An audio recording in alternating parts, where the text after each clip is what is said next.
You're listening to KZSC's Voces, Críticas, Critical Voices. I am your producer and host, Silvana Falcón. I'm here with Dr. Paul Ortiz, Associate Professor of History from the University of Florida.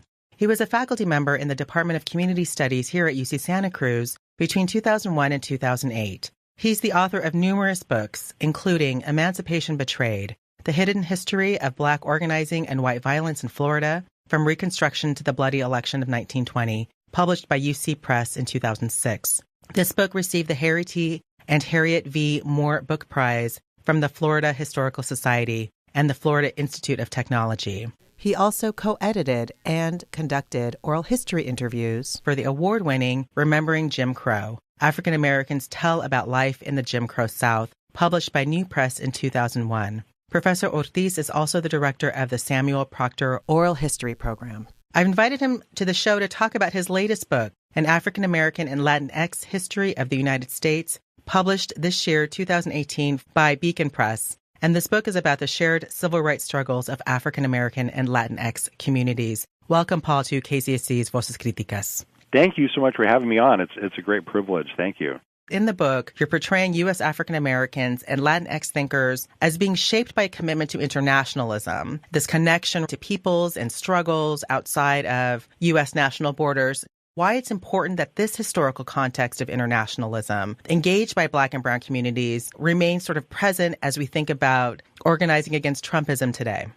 Well, it's a really, to me, this is one of the foremost questions of our time. And when we look back in U.S. history and we think about how our ancestors first arrived here or who lived here for centuries, were brought here in bondage, were forced to come here to work for little or no wages, we've always had these strands of internationalism, of building solidarity, which is kind of the flip side of internationalism. And what I was trying to do with this book is to really highlight those histories of shared struggles and how people would come to the U.S. or even thinking about the U.S.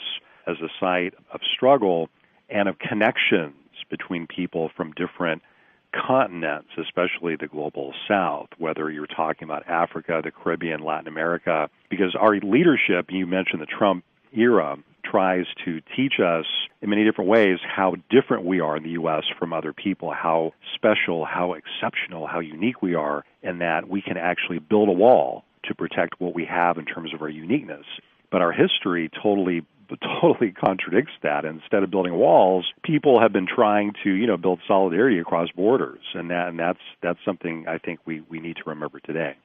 There is an entrenched fear about the kind of uprisings that you document in your book. Yes, if you look at people like John Quincy Adams, Thomas Jefferson, these early U.S. political leaders, they are terrified of what's happening in Central America in the early 1800s. They're terrified about what's happening in Mexico in 1810 to 1821. They're terrified about what's happening even in the British Empire in the 1820s. What are they terrified of? They're terrified that anti-slavery struggles, that liberation movements are really taking off in each of these areas, whether you're talking about the struggle for independence in Central America, the Mexican War of Independence. The Mexican War of Independence is a war that begins as an anti-slavery and a struggle to end caste inequality and the oppression of indigenous people, because many of the leaders of the Mexican War of Independence are themselves African, indigenous, and European descent peoples. And this is very threatening to the U.S., and in fact, this is really the origins of a militarized U.S.-Mexico border, because quickly Mexico becomes a place of sanctuary for enslaved African Americans. If you can get to Mexico, you can get your freedom. If you can get to Florida, you can get your freedom if you're a slave. Can you speak about the U.S. exceptionalism discourse and what this prevailing discourse achieves? American exceptionalism becomes such a brilliant propaganda tool for the U.S. to kind of wield against its own citizenry. If you're a person from Cuba or from Latin America, from Africa, you arrive in the U.S. in the 1880s. Like, what do you see? What is it about the U.S. which actually impresses you? What is it about the U.S. that appalls you? One of the things that Jose Marti found immediately was, and you see it in his writings, and he's writing for Latin American audiences, and over time he becomes more and more, first, disturbed and then later appalled. I mean, he's a person who writes a piece on the lynching and burning to death of an African American man. And he actually titles the piece very, explicitly, the burning of a black man. And he's trying to get across to his audiences that the U.S. promotes itself as this beacon of freedom, which is really not true. It's not true in the 1880s. It wasn't true in the early 1800s. It's not true today. That what American exceptionalism, though, argues is that the U.S. is somehow uniquely different than any other nation on the face of the earth. You hear this is a belief which unites Barack Obama to Donald J. Trump to Thomas Jefferson, the whole crew, and saying things like we're the last best hope on the planet. The U.S. has a unique mission to spread democracy. I first learned how fraudulent these ideas were when I was in the military, and I was in Central America. And believe me, in the mid-'80s, people in Central America did not look at the U.S. as a beacon of liberty. They did not look at the U.S. as a place that was guaranteeing democracy. They looked at the U.S. as a place that was supporting civil wars, which actually were forcing them to leave their own countries. But when I got back to the U.S., I was amazed again, Silvana, because the power and the propaganda of American exceptionalism is so strong that when I got back to the U.S. in '86, after being in Special Forces in Central America, a lot of my friends that I grew up with were like, Paul, you've been down to Central America. Why are all these Hondurans moving to L.A. and San Francisco and Seattle? Like, why are all these people from the Central America, in the U.S. now? And I would say, you don't know why? I mean, it's your government, it's our government who's forcing people to leave. By waging these civil wars, they have to leave their towns because their towns have become war zones. The U.S. tells other nations to be accountable, but then it doesn't want to accept accountability for its own actions.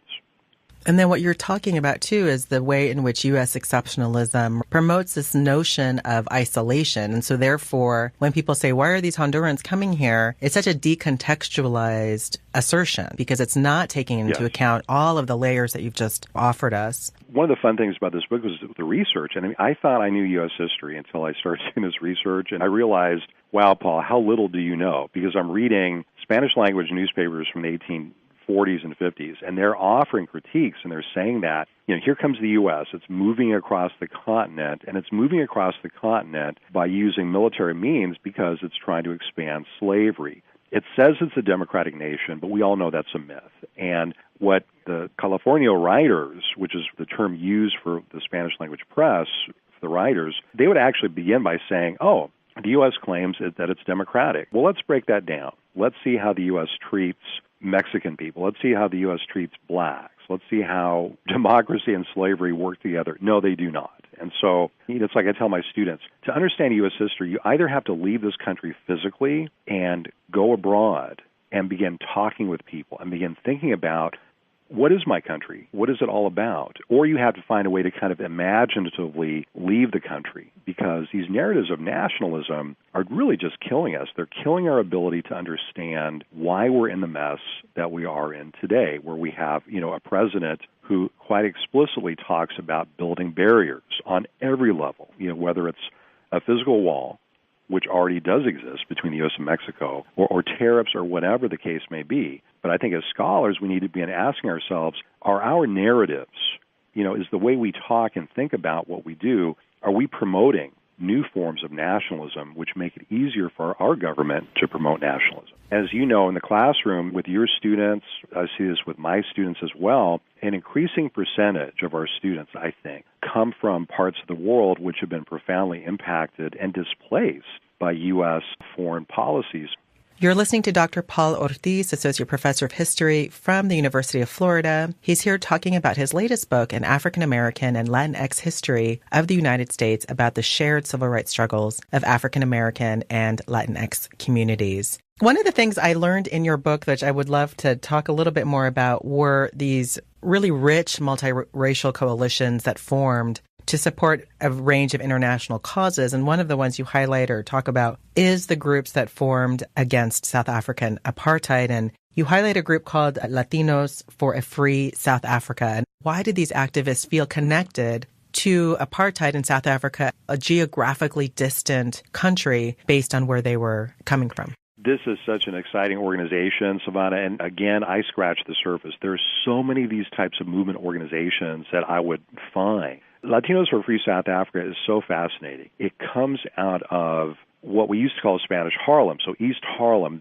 has been traditionally a home of a lot of multiracial internationalist organizing, going back to, the struggle for Cuban independence in the 1870s. But this organization is especially important because it comes out of primarily at first Puerto Rican neighborhood and union organizing.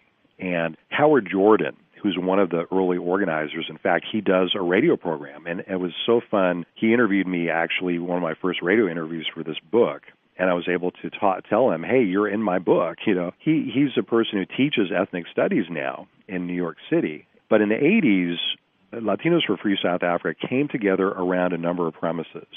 They said initially, as Latino people, we can understand the struggle against apartheid. One of the first things they said was, we understand what it means to live in a country and being forbidden to speak our own language. And that's one of the issues that Latinos for Free South Africa would often highlight, because part of the anti-apartheid struggle in South Africa proper was the right to teach and learn and speak African languages, and not to have to be forced to speak a European or Afrikaans language, which you defined as the language of your oppressor, right? And so if you look at the early meetings of Latinos for Free South Africa, they're very keyed into three issues. One is language rights, two is labor rights, which makes perfect sense because so many of the Puerto Rican political leadership were working class people. They're union members, they're community organizers, they're teachers.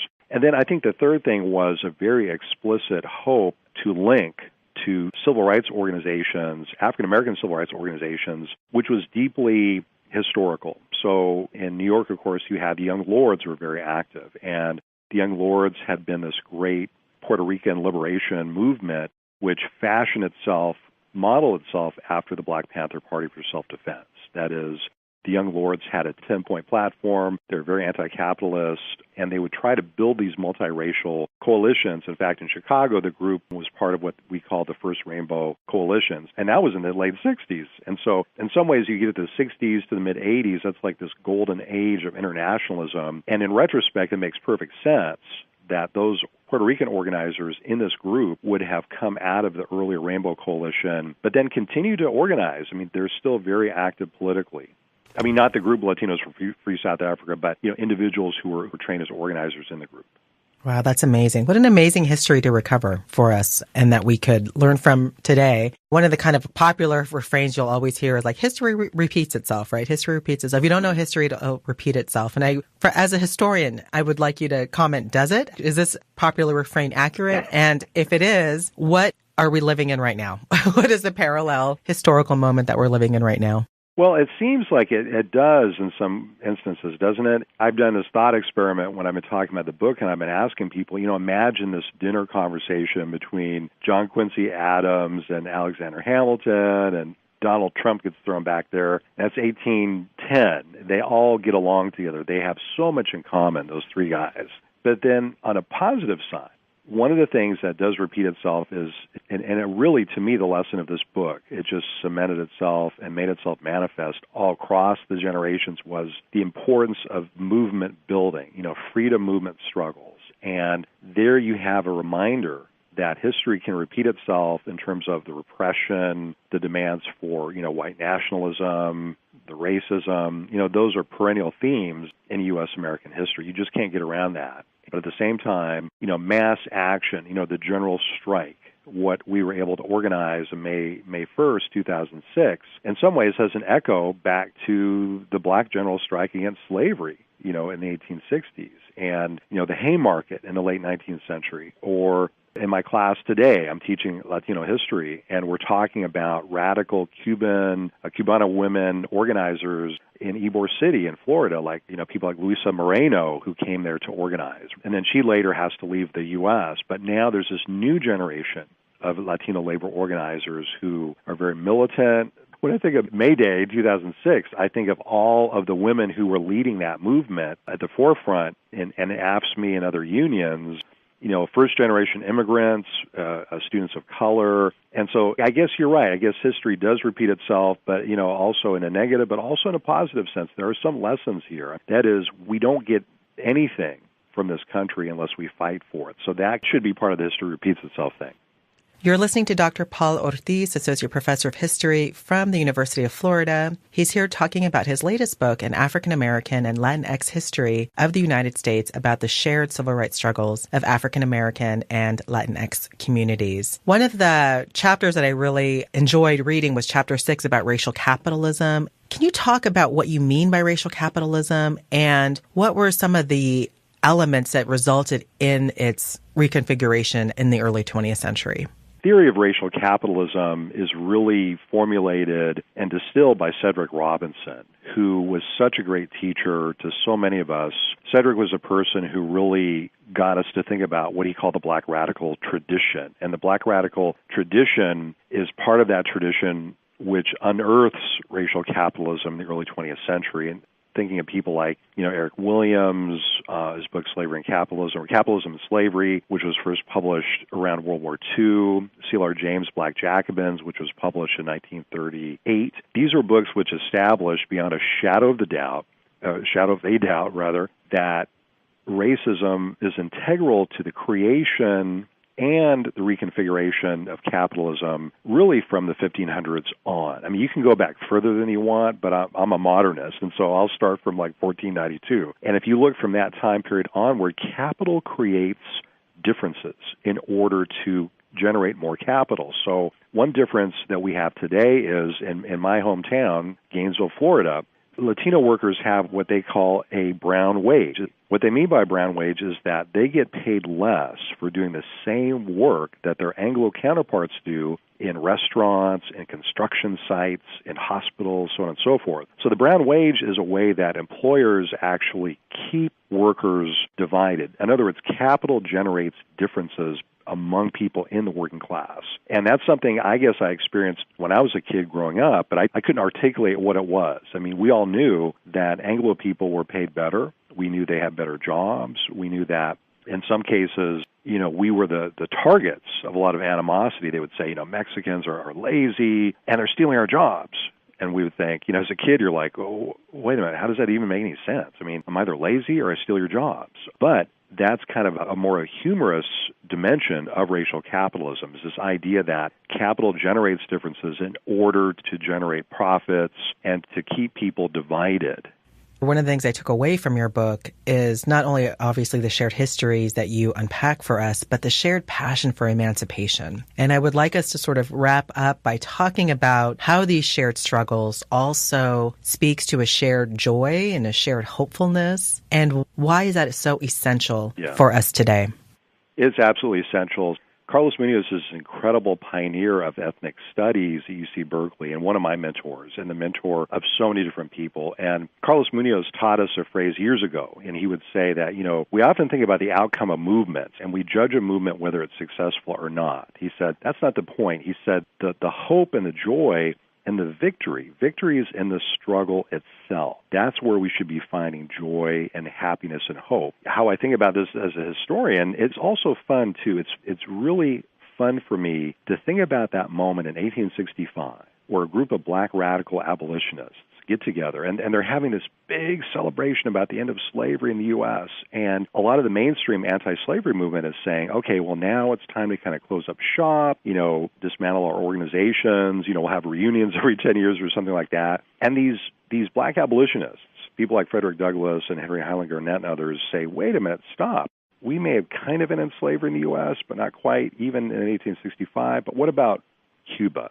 What about Brazil? We cannot dismantle any of these organizations. We got to keep them. We got to keep them moving. And I think there's kind of they were getting joy out of this. Because, we don't have any recordings, but from when I read speeches, I see a lot of humor injected into these talks about what I call emancipatory internationalism. This notion that, it's great we have the Emancipation Proclamation and the 13th Amendment here. What about our brothers and sisters in Cuba? What about the serfs in Russia? People were really concerned about what was happening to people all across the world. And a lot of these meetings are in churches, and people saying there's a joy there that I want us to remember.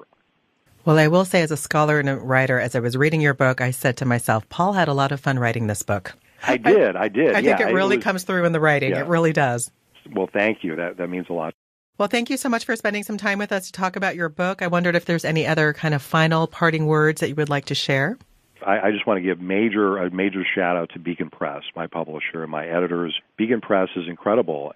This is a publisher that's been around since before the Civil War. And they published James Baldwin, they published Roxanne Dunbar Ortiz, they published Dr. King. I mean, all these incredible people, and they're in it for the long haul. And they really have supported so many radical scholars over the generations. Without them, I don't know what we would do.